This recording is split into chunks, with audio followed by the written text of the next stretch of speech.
we're going to have this conversation be a little interactive, right? I'm going to talk about some things. We're going to have a conversation. I'm going to say the word ashe. And if you agree, if it resonates with your soul, you're going to say ashe back to me. Ashe means so it will be. Also, the power in that word ashe is it has the power to shift the energy in the room, right? So when you hear me say ashe, you're going to say, all right? When I say ashe, ashe, yo, all right. I love the energy here.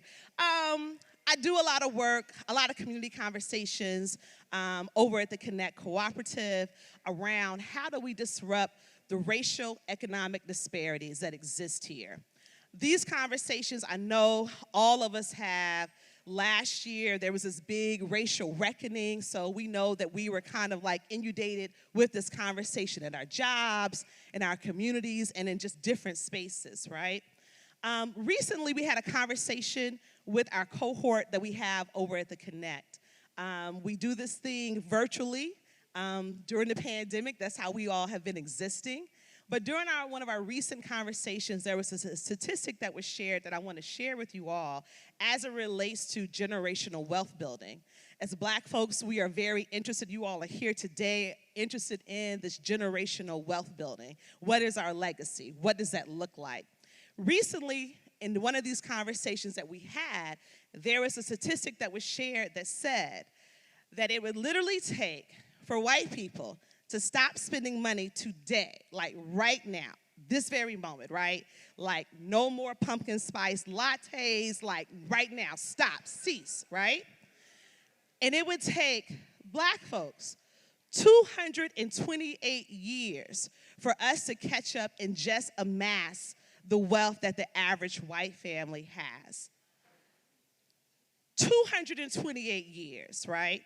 So what that means is, not in my lifetime, Dante, not in your lifetime, right? 228 years. Tequila, not in your children's lifetime, not in your grandchildren's lifetime, maybe part of your great-great-grandchildren's lifetime. Literally 3 generations is what it would take for us to catch up. 3 generations. I want y'all to kind of let that resonate with you, right? So what that means is it doesn't matter how hard we work, how many jobs we have, how far out in Alpharetta that we moved to. 3 generations, right? 3 generations, right? So when I heard that statistic, it really troubled me to my soul, right? It troubled everybody on the call. We researched it to make sure that statistic was true. And what we found was when we talk about this current system of capitalism and how it works, it ain't really working for us, right? What do we do with that information? What do we do knowing that it would take us 228 years for us to catch up? I have a couple of thoughts. My first thought is, the people who are benefiting from this system the most, right, have to be responsible for repairing it or fixing it. Who are the people that are benefiting from this system the most? Dante, who's the people that's benefiting from the current system of capitalism right now?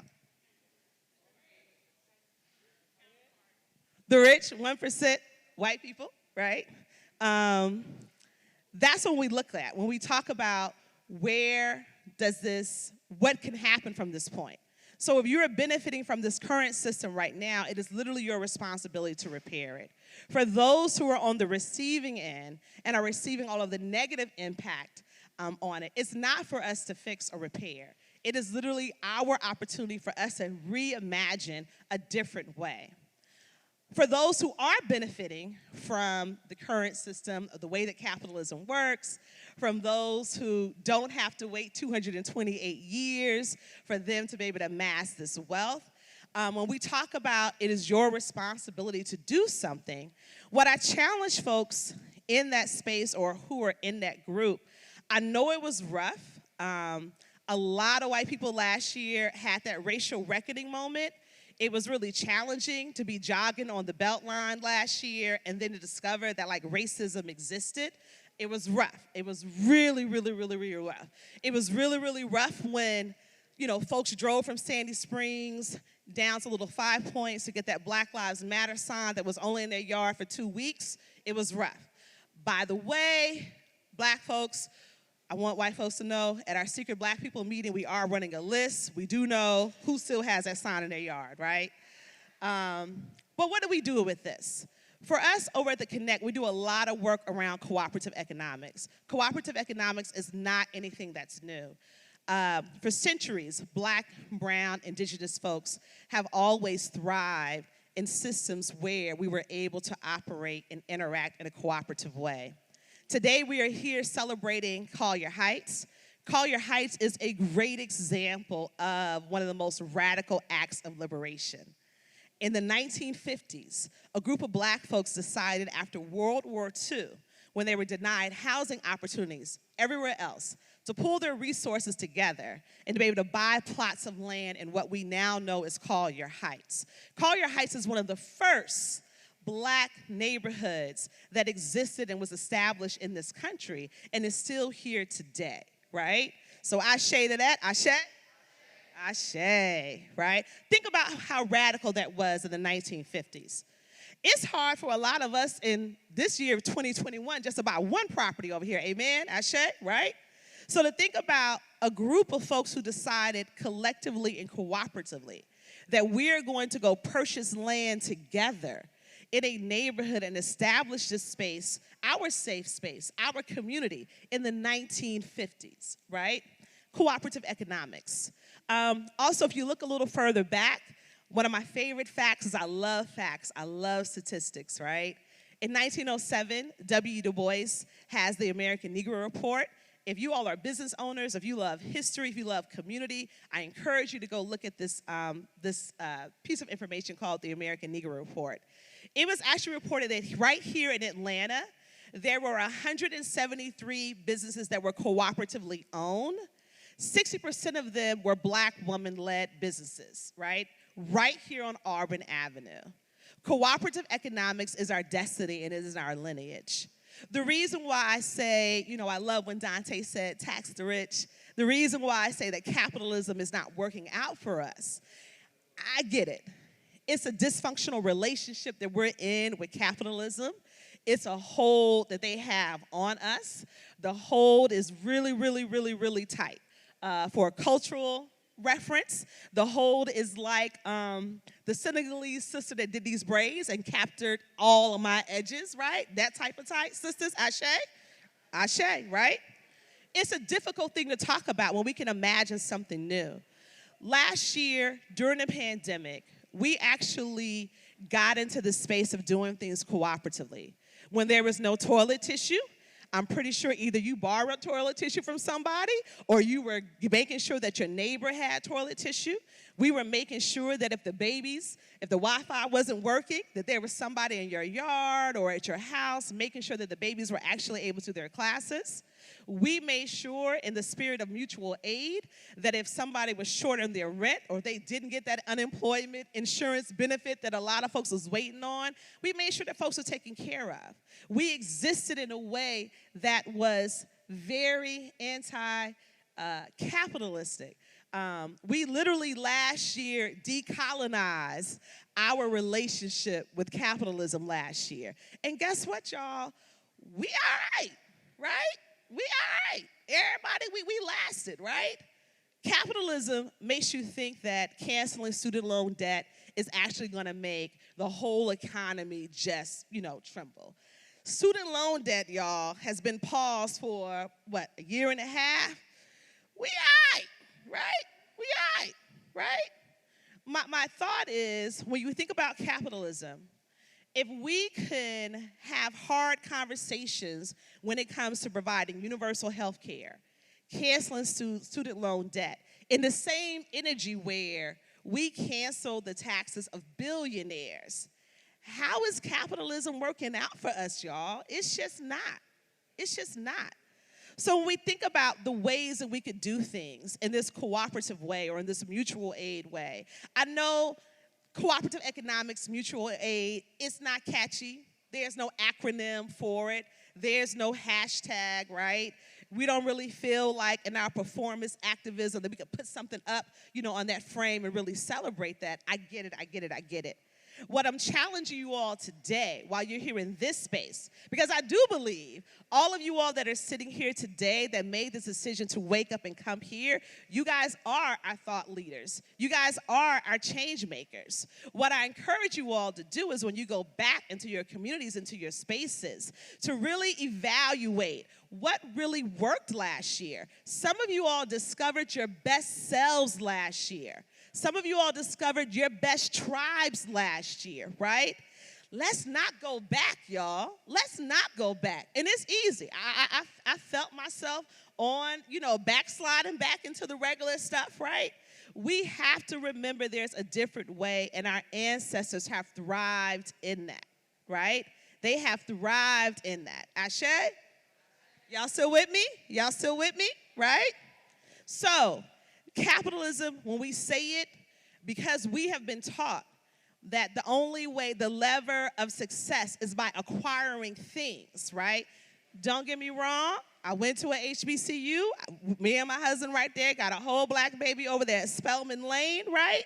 So it is not about saying that I don't want you all to access success. What I want you to think about is when that wealth is acquired, how can you do it in a way that is done in a cooperative spirit that doesn't take the mental space of your brain? All of us found last year when we were able to work from home, it's hard to think about going back, right? We were able to really evaluate how unsafe certain workspaces were. We were really able to finally breathe because we didn't have to worry about the microaggressions, right? From somebody not saying your name correctly. We didn't have to worry about just certain things that when you come into a space, that there's an automatic assumption that you're angry just because you have a response to something in that corporate workspace, right? We were able to breathe. We were able to sleep, right? So what I'm saying is, we enjoyed all of last year. We were able to actually experience the life that I'm talking about reimagining right now. How can you walk away today to actually grab some of that back? How can you plan 5 years from now, 7 years from now, 10 years from now, knowing that it's going to take 3 generations for us to catch up, right? How are you going to make your decisions of how you're giving your time to a corporation? How are you giving your time to something that you don't have interest in? I'm encouraging you all because as I look at your faces and the energy in this room, I know you guys are the change makers and the thought leaders that are really going to make a difference. I want you all to think about what happened last year, how we can take that energy into doing things cooperatively. I encourage you all to look at the history of our ancestors. There would be no Black Wall Street. There would be no Tulsa. There would be no Auburn Avenue. There would be no Durham, North Carolina if those things did not happen cooperatively. There would be no West End. Ashe, right?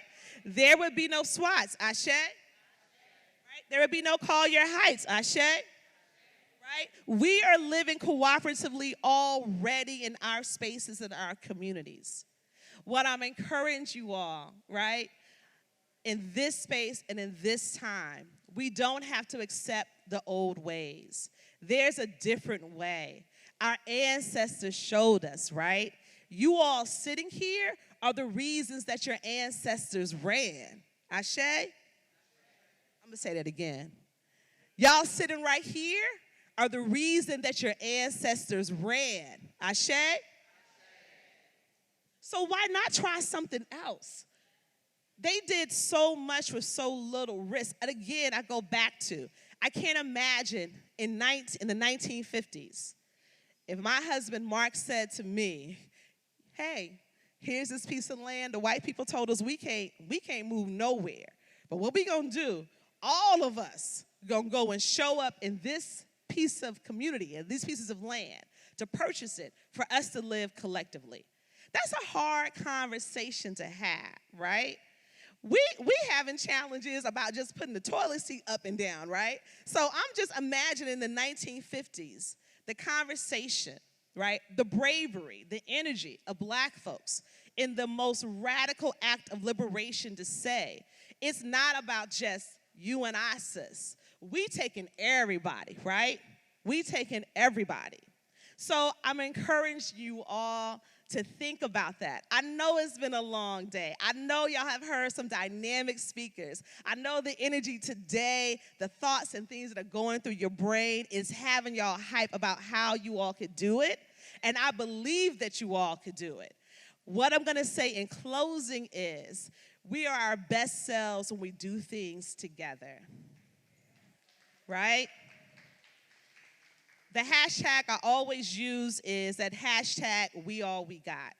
I truly believe that everything that we need to save ourselves is right here in this room, is right here in Zone 4, is right here in the SWATs. I believe that. I believe it's right there in the babies on the block with the water boys. We got everything that we need. I love you all. Thank you all for making this space for me today. We all we got, y'all.